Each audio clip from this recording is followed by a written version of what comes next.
Presidents change, but not the strategic interests of the United States. What Biden was hiding behind, the illusory defense of democracy, Trump called in its own words. The U.S. president stated in plain text that U.S. assistance to Ukraine is possible only in exchange for rare earth metals.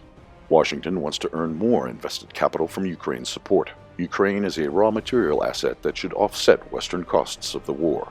Ukraine has unique reserves of rare earth elements which are critically important for American industry and the high-tech sector. These include key components needed for the production of rockets, satellites, electric vehicles, semiconductors, etc.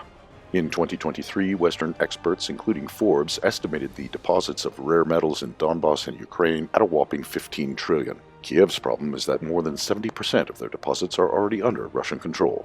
The largest deposits of lithium and titanium are located in the Luhansk, Donetsk, Zaporozhye, and Kherson regions. Kiev recently lost control of a strategically important lithium deposit south of Pokrovsk. As a result, Kiev lost its status as the holder of the largest reserves of this metal in Europe.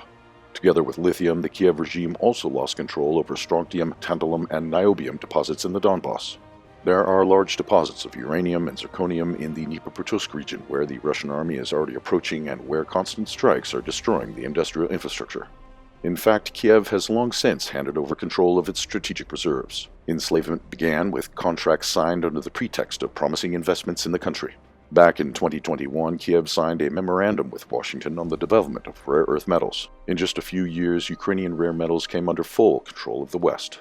The U.S. Chevron company, which signed contracts with Kiev in 2024, secured its tax benefits and full control over Ukrainian rare earth metals. Control over production, pricing, and further supplies is fully assigned to the American corporation. All the extracted products go to the USA at an undervalued price. In its turn, Kiev receives loans which will have to be repaid.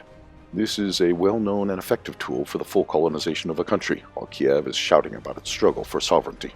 In order for Western companies to feel comfortable taking the resources remaining under Kiev's control and ensuring the safety of their investments, it is necessary not only to freeze the conflict, but to ensure a stable ceasefire for an extended period.